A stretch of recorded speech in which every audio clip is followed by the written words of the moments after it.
आप देख रहे हैं एसडीएम न्यूज़। मैं हूँ रियाज अंसारी। इस वक्त मैं महाराष्ट्र के ऐतिहासिक शहर औरंगाबाद से बात कर रहा हूँ और आज का जो मेरा विषय है, हम देख रहे हैं पूरे महाराष्ट्र में शायद आज से 3-4 महीने के बाद लोकसभा की इलेक्शन की आमद हो जाए, लोकसभा इलेक्शन की घोषणा हो जाए, उसके बाद फिर विधानसभा इलेक्शन होंगे, उसके बाद कॉरपोरेशन इलेक्शन होंगे। ये सूरत हाल है और हम देख रहे हैं लगातार पूरे मराठवाड़े में, महाराष्ट्र में और ख़ास करके औरंगाबाद ज़िले के अंदर हर पार्टी अपने अपने तौर पर सक्रिय है और काम पे लगे हुए हैं। कई प्रवेश कार्यक्रम चल रहे हैं तो कई अलग अलग एक्टिविटी से आम जनता को, आम लोगों को पार्टी से जोड़ा जा रहा है। अपने अपनी पार्टी की विचारधाराओं को जनता के समक्ष पेश किया जा रहा है। जनता से मिलने का कार्यक्रम बढ़ चुका है। कई जगहों पे कॉर्नर मीटिंग चल रही हैं, कई बड़े बड़े कार्यक्रम भी हो रहे हैं। अलग अलग योजनाओं के माध्यम से जनता को आकर्षित किया जा रहा है अपनी ओर। ये सारी बात चल रही हैं और चूँकि मैं महाराष्ट्र के औरंगाबाद शहर से बात कर रहा हूँ तो मैं खाली औरंगाबाद शहर और ज़िले के हद तक की बात करूँगा। और ये पैटर्न को आप अगर अलग स्वरूप में लेंगे, यानी अलग एंगल से देखेंगे, तो ये मेरी पूरी बात पूरे महाराष्ट्र पे लागू होती है अगर आप उसको सही दिशा में, सही संदर्भ में लेंगे तो। देखिए, आज औरंगाबाद शहर में हम देख रहे हैं जो स्लम बस्तियाँ हैं शहर की, जैसा पड़ेगाँव है, हीना नगर है, अपने जहांगीर कॉलोनी है, अपने दलित समाज की कई बस्तियाँ हैं, हमारे आदिवासी समाज की कई बस्तियाँ हैं। आज भी औरंगाबाद शहर की बात करूँ तो मैं अनेक बस्तियों में, झोपड़पट्टियों में जो है तो रास्ते सही नहीं है, गड्ढे है, कई लाइट की समस्या है, कई कचरे की समस्या है। तो उसके ऊपर कोई ज़्यादा ध्यान देने तैयार नहीं है। बस अपनी अपनी पार्टी को हम मजबूत कैसे बने और पार्टी का वर्चस्व कैसे हो, कार्यकर्ता को कैसे जोड़े, वार्ड अध्यक्ष को कैसा कार्यक्रम को आगे बढ़ाए, इसके ऊपर पूरा फोकस हो रहा है। लेकिन सच में ये है कि अगर आप चाहे कोई भी पार्टी हो, अगर आप जनता के हित के लिए काम करते हैं, जनता की मन की बात को समझते हैं, जनता की समस्या को हल करते हैं, तो याद रखिए जनता आपके साथ खड़ी होती नज़र आएंगी। ये बहुत कड़वा सच है, इसको आप समझना पड़ेगा। और हम देखते हैं कि स्लम बस्तियों में अक्सर ये देखा जाता है, जहाँ तक कि हमने सर्वे में पाया है, कि भाई वो बस्ती इलीगल है, वो गवर्नमेंट के रिकॉर्ड में नहीं है, येलो ग्रीन पता नहीं कैसे कैसे वो नाम दी जाती हैं, गैर कानूनी बस्ती है, लोग बस गए हैं, लोग बैठ गए हैं। तो जब ये बात हम पेपर के माध्यम से पढ़ते हैं, जब नेताओं के, अधिकारियों के माध्यम से जब सुनते हैं, तो बड़ी हैरत होती है। इसलिए हैरत होती है क्योंकि रोटी, कपड़ा और मकान ये देना सरकार की जवाबदारी है और सरकार अपने आप में काम नहीं करती है। उदाहरण तौर पे अगर आज हमारे महाराष्ट्र के मुख्यमंत्री एकनाथ शिंदे जी है, तो एकनाथ शिंदे झोपड़पट्टी में घूम के लोगों को रोज़गार देने का काम नहीं करेंगे। मुख्यमंत्री साहब जो है तो झोपड़पट्टी में घूम के लोगों को घर देने का काम नहीं करेंगे। मुख्यमंत्री साहब जो है तो घर जो है तो मतलब बस्तियों में घूम के कचरा साफ करने का काम नहीं करेंगे। तो सवाल ये काम करता कौन है? ये काम करते हैं जो ज़िला प्रशासन होता है, कलेक्टर के माध्यम से, कमिश्नर साहब के माध्यम से, अगर ग्रामीण भाग है तो सरपंच के माध्यम से, तलाटी के माध्यम से, ग्राम सेवक के माध्यम से, कि उनके द्वारा काम होते हैं। जो भी डेवलपमेंट के है, विकास के है, निधि के, उनके ज़रिए काम होते हैं। तो बड़ी हैरत होती है कि जब ये बस्तियाँ बच जाती हैं तो उसको जो है तो एक तरह से सताया जाता है कि तुम इलीगल है, तुम इलीगल बैठ गए, तुमको हम जो है तो नहीं दे सकते, ज़्यादा सुविधा नहीं दे सकते, नल की होगी, जैसा कचरे की होगी, लाइट की होगी। इसके ऊपर कई पेपरों में आता है कि भाई क्या करना, कैसा करना, वहाँ रजिस्ट्री नहीं है, वो बस्ती वालों ने बॉन्ड पे जो है तो बॉन्ड पे वो लिया है। ऐसी बातें निकल के आती हैं, जबकि सरकार को इन बस्ती वालों का एहसासमंद होना चाहिए और ख़ास करके नेताओं को भी एहसासमंद होना चाहिए। क्यों? क्योंकि रोटी, कपड़ा और मकान देना और रोज़गार देना ये सरकार की जवाबदारी है। अब गरीब आदमी भीख मांग कर, कर्जा निकाल कर, बीवी बच्चों का पेट काट कर, एक टाइम खाकर एक टाइम भूखा रहकर, झोपड़पट्टियों में, कोने कापरे में, पहाड़ों के दामन में जाके घर बना रहा है, झोपड़ा बना रहा है, कच्चा पक्का मकान बना रहा है, तो गोया ये प्रशासन की मदद कर रहे हैं, ये सरकार की मदद कर रहे हैं। अब सरकार का काम है, सरकार का काम क्या है? इनको लीगलाइज कर देना। और हम देखते हैं गुंटेवारी का जो चल रहा है कि इतने पैसे भरते हुए रहो। हालांकि मैं जब बारीकी से उसको डीप में सोच विचार किया तो मुझे बड़ा अफसोस हुआ। बल्कि तो मैं कहूँगा कि सरकार के लिए अपने आप में बहुत बड़ी बात है ये। सरकार को गौर करना चाहिए कि पूरे महाराष्ट्र में जहाँ जहाँ भी ऐसी बस्तियाँ हैं, चाहे दलित समाज की हो, मुस्लिम समाज की हो, आदिवासी की हो, तो तो ये आपको उनका एहसानमंद होना चाहिए।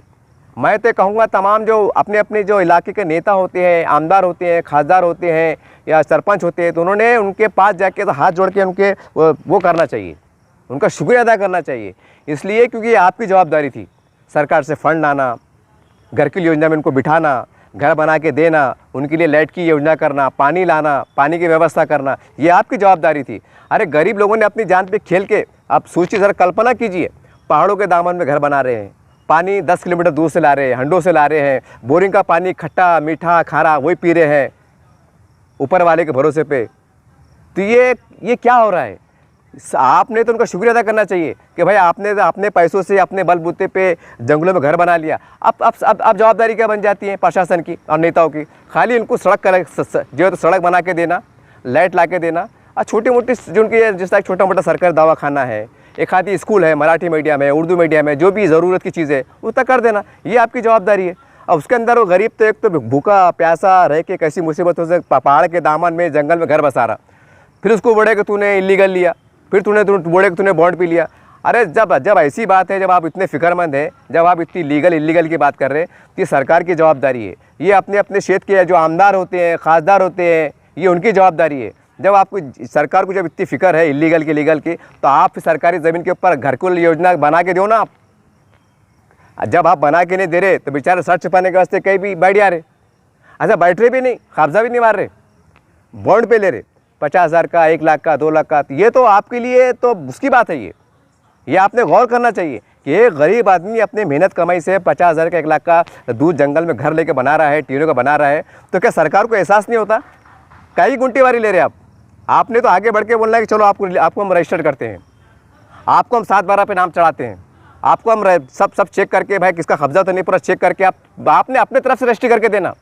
क्या गुंटीवारी आया? इसलिए मैं ये बात आपको इसलिए बोल रहा हूँ क्योंकि ये आपकी जवाबदारी है। आपकी बोले तो सरकार की जवाबदारी है कि गरीब लोगों को घर देना, कपड़ा देना, रोज़गार देना, उनका संरक्षण करना, ये आपकी जवाबदारी है। संविधान में लिखा हुआ ये अधिकार है। जब आप नहीं दे रहे हैं, वो बेचारे मंग के टंग के कर्जा लेके कैसे कैसे मुसीबतों से घर बना के रह रहे हैं, और फिर बोलते हैं कि वो इलीगल है, येलो बेल्ट है, बिल्लो बेल्ट है, और वो लीगल है, तुमने बॉन्ड पे लिए, तुमने इस पे लिए, तुमने सादे कागज़ पे लिए। कितनी शर्म की बात है? कि शर्म की बात नहीं है कि जो जवाबदारी नेताओं की थी, जो जवाबदारी सरकार की थी, वो गरीब आदमी अपने बलबूते पे कैसा बना रहा और रह रहा, और आप फर्स्ट क्लास बिल्डर लेके चल जा रहे हैं कि वो बॉन्ड पे लेके हैं, वो तो ये ज़मीन है, वो तो वो ज़मीन है। अरे भाई, अगर सरकार अगर ईमानदारी से समय रहते, अगर उनको कॉलोनी बना के दे, घरकुल बना के दे समय से पहले, तो कहीं को कब्जा होगा ना, सरकारी ज़मीन पे होगा ना, वक्फ बोर्ड की ज़मीन पे होगा, कहीं भी नहीं होगा ही नहीं ना। आप काम कर रहे नहीं, घर बन रहे नहीं। अब औरंगाबाद की मिसाल ले लो, 7 साल हो रहे, घर की योजना में एक मकान नहीं बना, मतलब किराएदार के वास्ते एक मकान नहीं बना। और यहाँ पर कितने हैं? 3 आमदार हैं, 2 खासदार हैं। और इम्तियाज़ अली साहब ने जितना उनकी ताकत थी आवाज़ उठाए, धरने निकाले, मोर्चे निकाले, आप लोकसभा में आवाज़ उठाए। अब सवाल ये है कि चलो अगर उनको बाजू रख दिए तो हमारे भगवत कराड़ साहब है, 3 हमारे पास के आमदार है, ये क्या कर रहे? भाई आपकी जवाबदारी है ना हमारा सरकार से नुमाइंदगी करके, नेतृत्व करके इनके लिए कुछ करना। अब तुम बताओ, जो 52,000 जो घर है, जो बेचारे तल कर रहे, जो किराया भर नहीं सकते, अब वो क्या करेंगे? अब उन्होंने चोरियाँ करना कि डाके डालना, क्या करना, कौन सा गैर कानूनी काम करना? ये सवाल है मेरा, एक पत्रकारिता के स्वरूप में और एक आम नागरिक के स्वरूप में। तमाम नेताओं से है, प्रशासकीय अधिकारियों से है और सरकार से क्या करना बताइए आप। अब फ्री मजबूरी में जाके जो है तो कहीं सरकारी ज़मीन के ऊपर ये कहीं ना कहीं कोई बेचारा इनको बेवकूफ़ बना के इलीगल ज़मीन बेच डालेंगा, 50,000 में प्लाट बेच डालेंगा। ये बेचारे आज के मारे झूठा कागज़ देख के ले लेंगे और झोपड़ा डाल के रहेंगे, और उसमें 2-5 साल निकल जाते, कम से कम 8-10 हज़ार की आबादी हो जाती। फिर बाद में प्रशासन हरकत में आता, अरे क्या चल रहा है, फिर वो बुलडोजर लेके जा रहे, फिर नोटिस जारी, फिर ये आ रहे। बताइए जवाबदार कौन है? कभी सोचा है आपने? अगर समय रहते, अपने अपने क्षेत्र के जो कलेक्टर साहब रहते हैं, कमिश्नर साहब रहते हैं, आमदार रहते हैं, खासदार रहते हैं, और महाराष्ट्र सरकार अगर सही समय पे एक्शन ले ले, और पूरे हर ज़िले में, हर ग्रामीण भाग में, हर तालुका स्तर पर जहाँ पर अपनी लोक संख्या कितनी है, कितने बेघर लोग हैं, समय रहते अगर आपने वक्त से पहले अगर घर बना के दिए, कई को कब्जे होंगे, कई को आपको बुलडोजर लेके जाना पड़ेगा। वो लोग खुद जो कानून का पालन करेंगे, लेकिन आप बना के दे रहे नहीं। अब हमारे पास मुक्ति संग्राम दिन आया था, तो करोड़ों रुपये काय को लगे? डेवलपमेंट को लगे, रास्ता सजा रहे, लाइट सजा रहे, लाइटिंग लगा रहे, करोड़ों रुपये लग गए। हमारे पास औरंगाबाद शहर में स्मार्ट सिटी, वो अपने जो बाहर के विदेश के आए थे, G20 के लोग आए थे, करोड़ों रुपये आया। कहीं कोई सजाने के वास्ते आया। अरे उतने पैसे में तो कम से कम 10,000 लोग घर बन जाते थे। तो आप ये काम कर रहे नहीं। और फिर अगर जनता अगर अपने जीने के वास्ते बोलते ना, 2 वक्त की रोटी कमाने के वास्ते झोपड़ा झापड़ा डाल के बेचारे टूटा फूटा रह रहे, तो क्या गुनाह कर रहे क्या? अगर सरकार काम नहीं करेंगी या जनता अगर अपने तौर से क्या कर रहे कि ज़मीन को क्या वो उठा के जो है तो क्या विदेश में लिया के बेच डाड़े, अमेरिका को लिया के बेच डाड़े, क्या कर रहे? रह रहे। एक भारत का नागरिक है, यहाँ का रहने वाला है, यहाँ के धरती में पैदा हुआ, यहाँ के धरती में पला बड़ा, और उसको रहने का अधिकार है। उन्हें जाना का आज सैकड़ों एकड़ हज़ारों एकड़ ज़मीन जो है तो गायरान सरकार की पड़ी हुई है, लेकिन कोई योजना नहीं है। लेकिन अगर कहीं आबादी बस जाती है, बस्ती बस जाती है, तो उसमें राजनीति हो जाती है, बिल्डोजर लेके चल जाते हैं। लेकिन सवाल है मेरा एक, फिर मैं सवाल दोहरा रहा हूँ, उसका जवाबदार कौन है? यानी आप कोताही करेंगे, आप लापरवाही करेंगे। जो नैतिक जवाबदारी नेताओं की है, प्रशासन की, अधिकारी की है, सरकार की है, आप लापरवाही करेंगे, आप नहीं काम करेंगे। जनता अपने तौर से अगर घर बना लेती है तो आप तोड़ने चले जाते हैं, जैसा हम अखबार में देखते हैं। कितनी शर्म की बात है ये। अरे इंसान है ना, वो जानवर थोड़ी है, इंसान है ना। और क्या कर रहे? रह रहे। अगर ये लोग अगर इनको अगर रहने को घर नहीं दिया जाए, रोज़गार नहीं मिलेगा, इनके बच्चों को जिनके बच्चों को सुरक्षा नहीं मिलेंगी, तो क्या समाज में चोरी होना, डाके होना, मर्डर होना क्या आम बात नहीं होंगी? जब इंसान बेबस हो जाता है, जब इंसान नर्वस हो जाता है, जब इंसान हर चारों तरफ से मायूस हो जाता है, तो क्या करेगा? बोलेंगे मेरे को जीने का अर्थ ही नहीं है, मैं किसके लिए जीऊँ?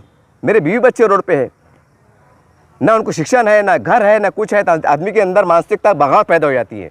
जब वो देखता है बड़े बड़े लोग बंगलों में रह रहे हैं, जब वो देखते हैं बड़े बड़े आमदार खासदार 50-50 लाख की गाड़ी में घूम रहे हैं, तो क्या उनको एहसास नहीं होता कि वो यहाँ के नागरिक नहीं है? क्या वो श्रीलंका से आए हुए हैं?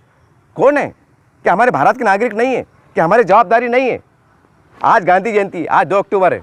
आज पूरे देश के अंदर प्रधानमंत्री क्या, मुख्यमंत्री क्या, आमदार क्या, खासदार क्या, प्रशासन के अधिकारी क्या झाड़ू मार रहे हैं, झाड़ू मार रहे हैं। बड़े अफसोस की बात है ये। अगर आप झाड़ू मारने की जगह अगर आप 2 घंटे ये अगर आदेश करती, सरकार देती कि जाओ कितने बेघर लोग उनको चेक करो और गांधी जयंती के ऊपर उनको घर देने का काम करो, ये सही था अपने महात्मा गांधी को श्रद्धांजलि देने का। आप झाड़ू मार रहे हैं। और जो झोपड़पट्टी के अंदर आज भी कचरे का अंबार पड़े हुए हैं, आज झाड़ू का मारी जा रही है रोड के ऊपर। कितनी शर्म की बात है। जो हमने देखा है, जो पेपर में छपा है, मैं उसके आधार पर कह रहा हूँ, इस पर आरोप नहीं लगा रहा हूँ। कितनी हैरत की बात है कि आज बस्तियाँ तोड़ दी जाती हैं इसके नाम पे कि आपने गैर कानूनी बनाया है, बिल्डोजर लेके चल जा रहे हैं। लेकिन उसके सबसे बड़े मैं समझता हूँ व्यक्तिगत तौर से सरकार इसकी जवाबदार है। अगर आप सही समय रहते पे हर समाज का, चाहे कोई भी समाज का हो, जाति का हो, अगर आप घर देने का काम करते हैं तो वो कब्जा क्यों करेगा? ये आपकी जवाबदारी है। तो उम्मीद करते हैं कि आज हम औरंगाबाद शहर में देख रहे हैं कि हर पार्टी के लोग काम कर रहे हैं। मैं देख रहा हूँ पूरे औरंगाबाद शहर के अंदर हर पार्टी आगे बढ़ के जो है तो जनता से जुड़ने का प्रयास कर रही है। लेकिन बड़े अफसोस की बात है कि गरीब बस्ती में जाके रास्ते सही नहीं है, आप रास्ते का काम नहीं कर रहे हैं। अब हो सकता है आपके मन में सवाल आ रहा होगा कि भाई अब रास्ते बनाने के लिए, सीमेंट रोड बनाने के लिए, सीसी रोड बनाने के लिए 1 करोड़ लगते हैं, 2 करोड़ लगते हैं, 25 करोड़ लगते हैं। आपके जहन में आ रहा होगा, मैं आपकी बात से सहमत है। लेकिन मैं आपको एहसास दिलाता हूँ, मैं आपको झिझोड़ना चाहता हूँ। मुझे बड़ी शर्म आ रही है, मुझे आपके बोलते वक्त बड़ी तकलीफ होती है। मैं तमाम औरंगाबाद के नेताओं को कहना चाहता हूँ कि 4 महीने के बाद इलेक्शन आने वाले हैं। अरे भैया, औरंगाबाद में बड़े बड़े कंस्ट्रक्शन के काम चल रहे, वहाँ पर सीमेंट के टुकड़े निकलते, बड़े बड़े जो घर पुराने टूटते, बिल्डिंगें गिरती, उसका मलबा निकलता। अरे उसको जाके वहाँ फैला दो, 2 आदमी मजदूर 500 रुपये उसके लगाओ, वो गड्ढे भरे जाते। अरे गरीब को क्या चाहिए? गरीब को चाहिए सिर्फ साफ रोड चाहिए। वो ये नहीं चाह रहा है कि सीमेंट का होना चाहिए, वो गरीब ये नहीं चाह रहा है कि RCC का रोड होना चाहिए। वो ये चाह रहा है कि मेरे परिवार को, मेरे बच्चों को रोड पे गड्ढे ना हो, पानी ना तुम्हें, मेरे मासूम बच्चों के और हमारे पैर चिकड़ में ना फंसे, वो ये चाह रहा है।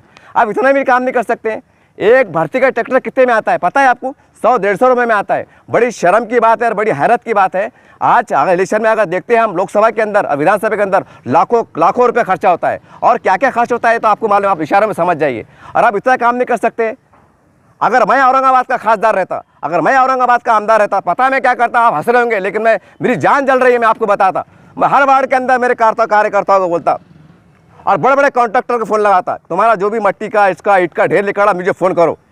अगर नहीं करते तो आपको मालूम है कौन सा रास्ते चलता। फिर वो खुद मुझे फ़ोन करते, अरे साहब मेरी बिल्डिंग टूटी है, मेरे पास जो तो 20 ट्रैक्टर वो निकला है मलबा।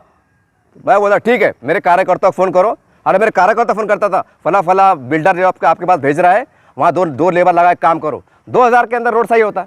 इतना सस्ता काम, इतना अच्छा काम। अरे मेरे समझ में आ रहा, मैं कुछ भी नहीं है, मैं चिल्लर। मैं सादा सीधा आदमी हूँ, मेरे समझ में आ रहा है। और आपके पास तो क्या गोपनीय रिपोर्ट नहीं रहती, आप क्या काम नहीं करा सकते, कहाँ पर एस्केलेटर पर पैर देना और गाड़ी किधर चलती, ये तो आपको दाएं हाथ का ख्याल है। बड़ी शर्म की बात है, बड़ी हैरत की बात है, ये मुझे बोलना पड़ रहा है। अभी वक्त 4 महीने का समय बचा है, बड़े बड़े बिल्डिंग टूट रहे, बड़े कंस्ट्रक्शन चल रहे, बड़े बड़े रेती के मट्टी के ढेर निकल रहे, उसको भरो आप 10-20 ट्रैक्टर ला के भरो और बाद में 4 मजदूर लिया के लेवल कर लो। अरे गरीब दुआएं देंगे आपको। वो ये नहीं बोला सीसी का रोड बनाओ, सीमेंट का बनाओ। अरे गरीब को क्या है, झाड़ के नीचे सो गया नींद आ जाती, चटनी मिर्ची अचार खा ले नींद आ जाती। दुआएं देंगे आपको, दुआएं देंगे। इलेक्शन में करते ना लाखों रुपए खर्चा, यहाँ कर लो तो आपको एहसास हो जाएगा। तमाम अपने अपने अपने अपने जो वार्ड के जो कार्यकर्ता है, वार्ड है, उनको बोलो कि तुम्हारे वार्ड में कितने रास्ते खराब है। वो खुद बोलता साहब मेरे वार्ड के अंदर 10 रास्ते खराब है, ठीक है मैं 20 ट्रैक्टर भेज रहा। अरे मट्टी और रेती के उसके रीटा के टुकड़े लाके उसको लेवल करो, काम आसान हो जाता। और जनता को तसल्ली दो कि भाई आपका जो आपके गली का रोड हमने सरकार टेंडर को लगाया हुआ है, 6 महीने में 2 महीने में पास हो जाएगा, हो गया काम। जनता भी खुश, अपन भी खुश, और मामला चलते रहता। अब ये बात भी समझाने की जरूरत है कि यार, और क्या तो बोले इलेक्शन लड़ रहे, अच्छी बात नहीं है। देखो अच्छी बात नहीं है, ऊपर वाले के पास देर अंधेर नहीं है। मैं उम्मीद करता हूँ अभी वक्त है, 4 महीने का समय है। जहांगीर कॉलोनी है, पड़े गाँव है, हिना नगर है, और हमारे दलित समाज की बस्तियाँ है, आदिवासी समाज की बस्तियाँ है, वहाँ जाके काम करो। एक तो गड्ढे पड़े हुए, 4-5 ट्रैक्टर डाले, अगर वो सीमेंट के उसके टुकड़े डाल दिए तो लेवल कर दो। और एक रूलर ले जाके घुमा दो। क्या फीस रहती है उसकी? 2-1 हज़ार रुपये लेता है एक दिन भर के। 2,000 रुपये हुआ, 2,000 रुपये, 4,000-5,000 में काम हो जाता। आपके बड़े बड़े रेंटर रहते, बड़े बड़े, आपको मालूम है काम कैसे रहता। जरा एस्केलेटर पैर दी उन्हें खोलता, अरे साहब ऐसा मत करो ना। तो फिर एक काम करो, जरा क्या है तुम्हारा बिल्डिंग टूट रही, तो मलबा लिखा है ना, वहाँ भेज दो। और लीगल काम है नहीं है क्या? लीगल काम है नहीं, एक इंसानियत के लिए काम करना, एक इंसानियत के मानवता का फ़ायदा पहुँचाना एक अच्छी बात है। अब ये भी काम नहीं करेंगे तो फिर कौन सा काम करेंगे भाई आप? क्या अमेरिका के राष्ट्रपति बनते क्या जहाज में घूमते 24 घंटे? गली में क्या चल रहा है वो नहीं देखते क्या? अरे वोट लेने के वास्ते बराबर गली में जाएंगे, दादा मई ताया पैर पड़ेंगे, हाथ पड़ेंगे, एड़े चाले करेंगे, क्या है ये? अच्छी बात नहीं। देखो अच्छी बात नहीं। मैं तमाम पार्टी के नेता को बोल रहा हूँ कि ये देखिए बहुत बुरा वक्त आने वाला है, ये बहुत बुरा वक्त आने वाला है। इनकी बदवाएं, इनका मन दुखता है। क्या इनका जुर्म ये है कि गरीब है? क्या इनका जुर्म ये है कि मट्टी काम करते हैं?